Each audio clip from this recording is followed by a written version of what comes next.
ಭಾರತೀಯ ಜನತಾ ಪಕ್ಷದ ಯುವ ಮೋರ್ಚಾ ವತಿಯಿಂದ ಇಂದು ನಡೆದಿರುವಂತ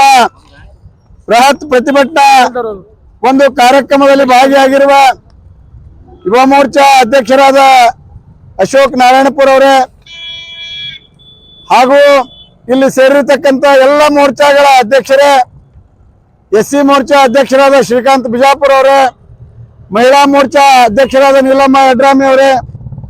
ಎಲ್ಲಾ ಮೋರ್ಚಾಗಳ ಅಧ್ಯಕ್ಷರುಗಳೇ, ಪತ್ರಿಕಾ ಪ್ರತಿನಿಧಿ ಬಂಧುಗಳೇ, ಇಂದು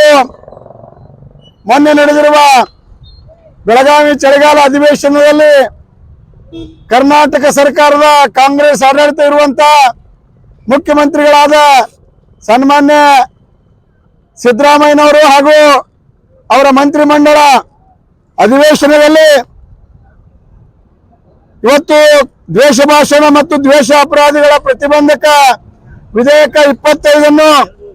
ಜಾರಿಗೆ ತಂದಿರುವ ನಿಮಿತ್ತ ನಮ್ಮ ಭಾರತೀಯ ಜನತಾ ಪಕ್ಷದ ರಾಜ್ಯ ಅಧ್ಯಕ್ಷರ ಒಂದು ಸೂಚನೆ ಮೇರೆಗೆ ರಾಜ್ಯದ ಎಲ್ಲ ಮಂಡಲ ಕೇಂದ್ರಗಳಲ್ಲಿ ಯುವ ಮೋರ್ಚಾ ನೇತೃತ್ವದಲ್ಲಿ ಈ ದ್ವೇಷ ಭಾಷಣ ಹಾಗೂ ಅಪರಾಧಗಳ ಪ್ರತಿಬಂಧಕ ಕಾಯ್ದೆಯನ್ನ ಹಿಂದೆಪಡೆಯಬೇಕು, ಅಭಿವ್ಯಕ್ತಿ ಸ್ವಾತಂತ್ರ್ಯವನ್ನ ಕಸಿದುಕೊಳ್ಳುವಂತ ಒಂದು ಹುನ್ನಾರವನ್ನ ಈ ಕಾಂಗ್ರೆಸ್ ಆಡಳಿತ ಸರ್ಕಾರ ಮಾಡ್ತಾ ಇದೆ. ಈ ರಾಜ್ಯದಲ್ಲಿ ಸುಮಾರು 524 ರಾಷ್ಟ್ರೀಯ ಸ್ವಯಂ ಸೇವಕ ಸಂಘದ ಪಥಸಂಚಲನಗಳಾದರೂ ಸಹ ಒಂದೇ ಒಂದು ಗಲಭೆ, ಒಂದೇ ಒಂದು ದ್ವೇಷದ ಭಾಷಣ ಇತ್ಯಾದಿ ಮಾಡುವಂಥದ್ದಾಗಿಲ್ಲ. ದೇಶದ ಭಾಷಣವನ್ನ ಮಾಡುವಂಥದ್ದು, ದೇಶದ ಕಿಚ್ಚನ್ನು ಹಚ್ಚುವಂತ ಒಂದು ಕೆಲಸವನ್ನ ಚಿಂಚೋಳಿ ವಿಧಾನಸಭಾ ಕ್ಷೇತ್ರದ, ಚಿತ್ತಾಪುರದ ವಿಧಾನಸಭಾ ಕ್ಷೇತ್ರದ